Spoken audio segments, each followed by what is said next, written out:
Assalamualaikum warahmatullahi wabarakatuh. Selamat anak hebat. Apa kabar hari ini? Semoga semuanya dalam keadaan sehat ya. Amin. Nah, bertemu lagi dengan saya Bu Nana. Hari ini kita akan belajar tentang apa ya? Kalian kemarin sudah menyelesaikan pembelajaran tentang teks deskripsi. Terima kasih kepada kalian yang telah menyelesaikan semua tugas dan juga penulisan teks deskripsi. Ibu ucapkan terima kasih dan semoga sukses untuk ulangan harian kalian. Nah, hari ini kita mau belajar tentang apa ya? Nah, tapi sebelum itu Ibu mau tanya dulu nih. Kalian pernah nggak sih membayangkan tiba-tiba punya kekuatan super? Bisa mengeluarkan api dari tangan, atau tiba-tiba kalian bisa memunculkan pelangi? Atau mungkin ada juga yang pernah kepikiran atau membayangkan untuk bisa berkomunikasi dengan hewan peliharaannya. Pasti kalian pernah dong membayangkan hal-hal seperti itu. Nah, jadi kegiatan apa sih, aktivitas apa sih yang sedang kalian lakukan itu? Nah, itu namanya adalah imajinasi anak-anak. Imajinasi atau fantasi. Itu adalah hal yang lumrah muncul ketika kita sedang menginginkan atau memikirkan hal-hal yang tidak masuk akal. Lalu, apa hubungannya fantasi atau imajinasi kita dengan materi kita hari ini? Nah, hari ini kita akan belajar tentang teks cerita fantasi. Sesuai dengan judulnya, cerita fantasi. Jadi di cerita kita kali ini akan mengandung banyak sekali hal-hal yang supranatural, magic, dan juga futuristik. Nah, untuk tahu lebih lengkapnya, sebelum itu kita pelajari dulu nih tujuan pembelajaran kita hari ini. Yang pertama, yaitu kalian dapat menelaah struktur dan juga kebahasaan teks cerita fantasi, baik yang didengar maupun yang dibaca. Lalu tujuan yang kedua, yaitu diharapkan kalian dapat menyajikan gagasan kreatif dalam bentuk tulisan cerita fantasi sesuai dengan struktur dan juga kebahasaan teks cerita fantasi. Baiklah, kita akan lanjut ke materi. Bagi kalian yang masih bingung, pasti kalian sudah pernah kan menonton film Frozen, Transformer, Beauty and the Beast, Cinderella, Moana, atau film-film fiksi lainnya. Seperti itulah anak-anak yang disebut dengan fantasi. Jadi sesuatu yang di luar batas kemampuan manusia. Nah, kalau dijadikan teks cerita fantasi itu apa?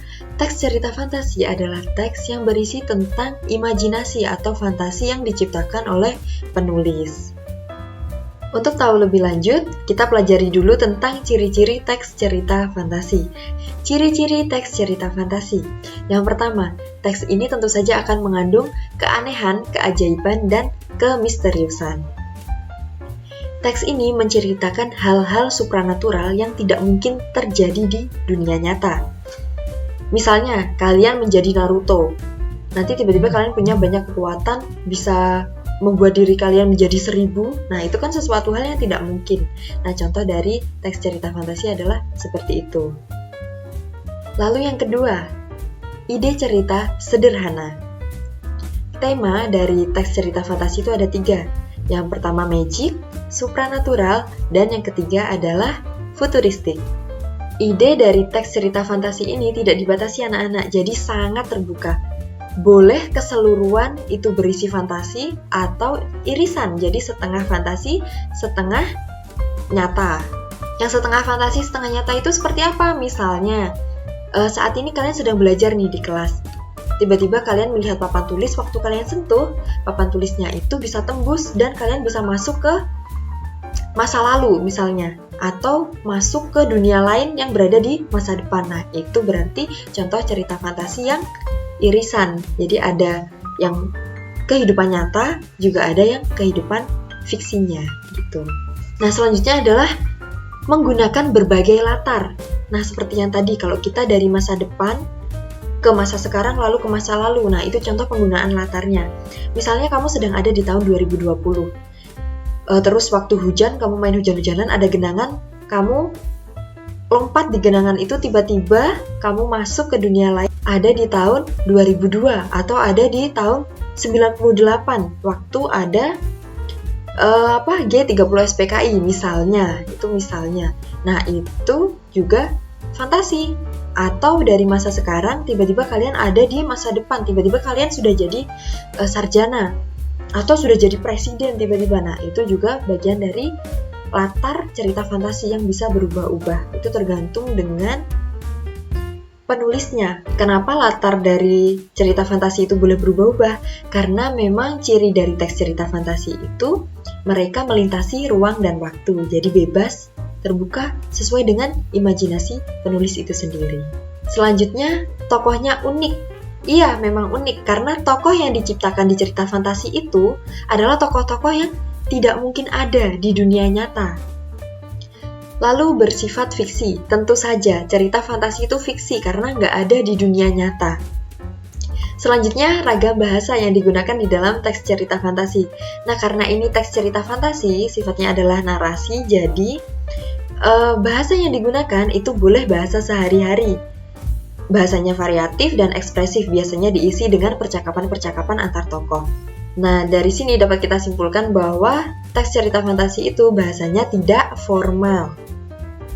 Nah, selesai kita belajar tentang ciri-ciri teks cerita fantasi, selanjutnya kita akan menuju ke struktur teks cerita fantasi. Apa saja sih strukturnya? Yang pertama adalah orientasi, yang kedua adalah konflik, ketiga resolusi. Orientasi itu apa sih? Orientasi itu adalah pengenalan cerita. Kalian bisa mulai dari pengenalan tokoh atau pengenalan latar. Atau bisa dimulai juga dengan dialog. Nah, selanjutnya adalah konflik. Nah, namanya saja konflik. Jadi di sini akan ada permasalahan yang muncul baik dari dalam tokoh itu sendiri atau tokoh dengan tokoh yang lain atau tokoh dengan kondisi atau lingkungannya. Jadi teks cerita fantasi ini juga seperti teks narasi yang lain, akan ada konflik juga, ada puncak konfliknya juga. Nah, tentu saja setelah ada konflik ada apa? Setelah itu akan ada resolusi. Nah, resolusi ini menjadi struktur teks cerita fantasi yang ketiga. Di resolusi ini akan ada penyelesaian tentang konflik yang terjadi, baik itu diselesaikan oleh tokoh itu sendiri, oleh tokoh dengan tokoh yang lain, atau oleh tokoh dengan lingkungannya. Nah, anak-anak, itu tadi adalah materi pembelajaran untuk pertemuan kali ini. Kita belajar tentang ciri-ciri teks cerita fantasi dan juga struktur teks cerita fantasi. Untuk pertemuan berikutnya, kita akan belajar tentang unsur kebahasaan teks cerita fantasi. Nah, apabila kalian mengalami kesulitan, kalian bisa mengakses atau kalian ingin mencari informasi yang lebih banyak tentang teks cerita fantasi, kalian bisa mengakses buku Bahasa Indonesia kelas 7 kalian, atau kalian bisa ke portal Rumah Belajar, atau kalian juga bisa mencari referensi dari Google atau YouTube. Nah, apabila kalian butuh penjelasan, kalian boleh menghubungi Ibu melalui chat forum di Classroom Kelas Bahasa Indonesia, atau langsung melalui nomor WhatsApp Ibu. Baiklah, Ibu akhiri pertemuan hari ini. Wassalamualaikum warahmatullahi wabarakatuh.